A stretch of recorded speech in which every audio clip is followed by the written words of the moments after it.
వీక్షకులందరికీ నమస్కారం. 2024వ సంవత్సరంలో 12వ మాసమందు అంటే డిసెంబర్ నెలలో ద్వాదశ రాశుల వారికి ఏ విధమైనటువంటి ఫలితాలు కలగబోతున్నాయో మనం ఈ వీడియో ద్వారా తెలుసుకుందాం. ముఖ్యంగా ఈ నెల చాలా కీలకమైనటువంటి నెల.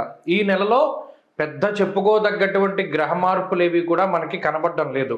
ఒక్క 16వ తారీఖు నాడు మాత్రమే వృశ్చికంలో ఉండేటువంటి రవి ధనురాశిలోకి వెళ్తారు. దీన్నే ధనుర్మాసము అంటారు. అంటే తులా సంక్రమణం చేసేటప్పుడు ఏ విధంగా అయితే మనం గంగా స్నానాదులు లేదా ప్రయాగలో స్నానం ఇవన్నీ కూడా విశేషంగా చెప్పబడ్డాయో, రవి ధనురాశిలోకి సంక్రమణం చేసినటువంటి కాలాన్ని ధనుర్మాసంగా చెప్పారు. ఈ ధనుర్మాసంలో తిరుప్పావై చదువుతారు. విష్ణువుకి అతి ప్రీతికరమైనటువంటి మాసము మార్గశిర మాసము అంటారు. మాసేవ మార్గశీర్షోహం అంటూ ఉన్నది భగవద్గీత. భగవంతుడికి అత్యంత ఇష్టమైనటువంటిది. అలాగే ఈ ధనుర్మాసంలోనే మార్గశిర మాసంలోనే గీతా జయంతి వస్తుంది, ఏకాదశికి పౌర్ణానికి ఏమో దత్త జయంతి వస్తుంది. ఇలా విష్ణుమూర్తికి సంబంధించినటువంటి అవతారాలలో చాలా ముఖ్యమైనటువంటి అవతారాలకి సంబంధించినటువంటి విషయాలతోటి ఈ ధనుర్మాసము లేదా మన డిసెంబర్ నెల అనేటువంటిది ప్రాశస్త్యాన్ని సంపాదించుకున్నది. ఇంకొక ముఖ్యమైన విషయం ఏంటి అంటే మార్గశిర మాసంలో అనగా ఈ డిసెంబర్ నెల 2వ తారీఖు దగ్గర నుండి ప్రారంభమయ్యేటువంటి మాసంలో మార్గశీర్షే మహద్భయం, ఎటువంటి గృహారంభాలు చేయకూడదు, అంటే శంకుస్థాపనలు చేయకూడదు. గృహ ప్రవేశాలు చేయడానికి కూడా 16వ తారీఖు లోపు మాత్రమే ప్రశస్తమైనటువంటి కాలము. ఎందుకంటే అధమ పక్షంలో, అది కూడా మార్గశిర మాసంలో గృహప్రవేశం అనేటువంటిది కొన్ని గ్రంథాల్లో అధమ పక్షంలో చేయమన్నాడు. అంటే ఇక కాంటబట్టు మనకు అవకాశం లేదు అనుకునేటప్పుడు చేయమన్నాడు. కాబట్టి 16 లోపే గృహప్రవేశాదులు చెయ్యాలి. గృహారంభం అంటే శంకుస్థాపనలు చేయడానికి ఈ మాసం ఎంత మాత్రము కూడా పనికిరాదు. ఉన్న ముహూర్తాలు కూడా అంత గొప్పగా లేవు. కాబట్టి ఆ విషయం ఒకటి దృష్టిలో పెట్టుకోవాలి. ఇంకొక ముఖ్యమైన విషయం ఏంటి అంటే ఈ మాసంలో 16వ తారీఖు దగ్గర నుండి సంక్రాంతి నెలపడతారు. అంటే ఏ విధమైనటువంటి శుభ కార్యక్రమాలు ఆచరించడానికి కానీ అది యోగ్యమైనటువంటి కాలము కాదు. కాబట్టి అటు ఆ సంక్రాంతి నెలపట్టేది చూసుకున్నా లేదా ధనుర్మాసం లెక్కలో చూసుకున్నా, ద్విస్వభావేతు నిందితం రవి ద్విస్వభావంలోకి వెళుతున్నప్పుడు ఆ రకంగా చూసుకున్నా 16వ తారీఖు దాటిన తర్వాత శుభ కార్యక్రమాలు చేసుకోవడానికి అంత యోగ్యమైనటువంటి మాసము కాదు. ఈ విషయాలన్నిటినీ కూడా అంటే ఒక నెల ప్రారంభం అయ్యేటప్పుడు ఈ విషయాలన్నీ మనం దృష్టిలో పెట్టుకోవాలి. అలాగే ఈ మాసంలో ఇందాక మనం చెప్పుకున్నట్టు 16వ తారీఖు వరకు రవి వృశ్చిక రాశిలో సంచారం చేస్తారు. 16వ తారీఖు దాటిన తర్వాత ధనుర్రాశిలోకి ఆయన సంచారం చేస్తారు. ఇది ఒకటే మేజర్ ట్రాన్సిట్. మిగతా గ్రహాలన్నీ గత మాసంలో మాదిరిగానే ఉన్నాయి. గురుడు వక్రించి వృషభమందు, అయితే ఈ మాసంలో కుజుడు వక్రించబోతున్నారు. మనం చెప్పుకున్నాం కుజస్తంభన గురించి. ఈ మాసంలోనే డిసెంబర్ నెలలోనే కుజుడు మరలా వక్రించి వెనక్కి వెళుతూ ఉంటారు.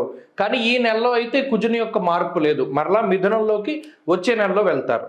కేతువు కన్యా రాశిలోను, రవి బుధులు వృశ్చిక రాశిలోను, అలాగే శుక్రుడు మకర రాశిలోను, కుంభమందు శనేశ్వరుడు, మీనంలో రాహువు ఉన్నారు. ఇది అపసవ్య చక్రము అంటారు. ఈ అపసవ్య చక్రం ప్రకారం ఈ విధంగా చూసుకోవాలి. మరి ఇలా ఉన్నప్పుడు గ్రహస్థితి మేషాది ద్వాదశ రాశుల వారికి ఈ మాసం ఏ విధమైనటువంటి ఫలితాలు కలగబోతున్నాయో మనం ఇప్పుడు తెలుసుకుందాం. వృషభ రాశి వారికి ఈ మాసంలో ఏ విధమైనటువంటి ఫలితాలు కలగబోతున్నాయి ఈ విషయాన్ని మనం దృష్టిలో పెట్టుకుంటే, గురుడు జన్మరాశి యందు వక్రించినటువంటి గ్రహం, ఆయన మిశ్రమమైనటువంటి ఫలదాత.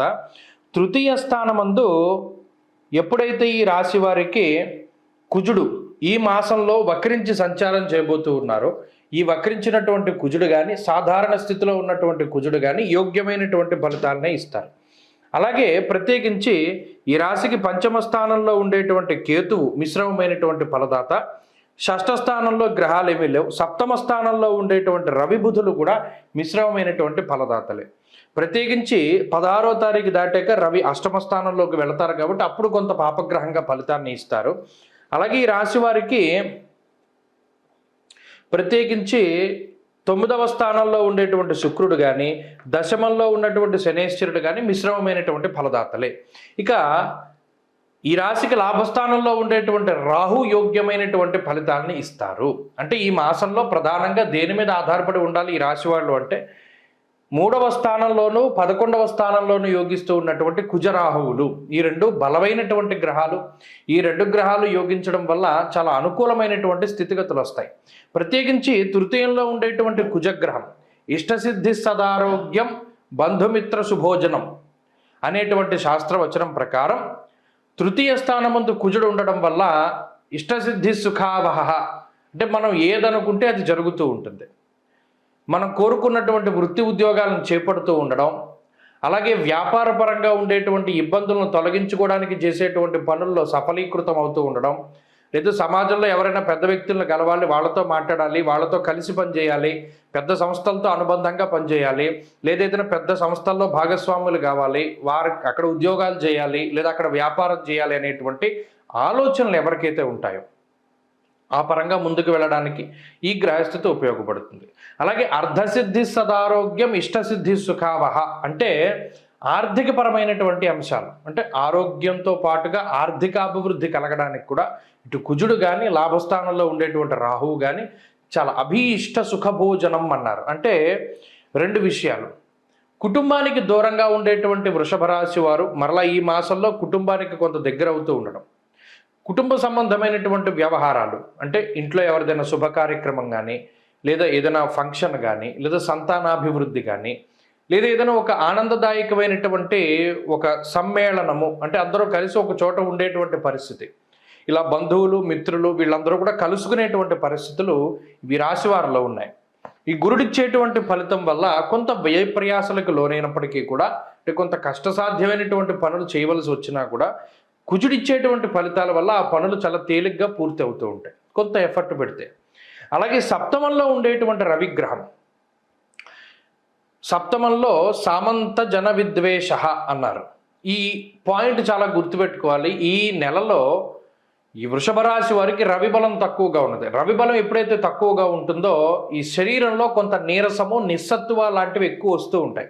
అనగా కొంత బలం తక్కువగా ఉన్నట్టు, ఉత్సాహం తక్కువగా ఉన్నట్టు, ఏదైనా ఒక పని చేయాలి అంటే అంత ఉత్సుకత రాదు, ఎంతసేపు కూడా కొంత సర్లే చేద్దాం, సరే చూద్దాం అనేటువంటి ఆలోచనలు ఎక్కువగా వస్తాయి.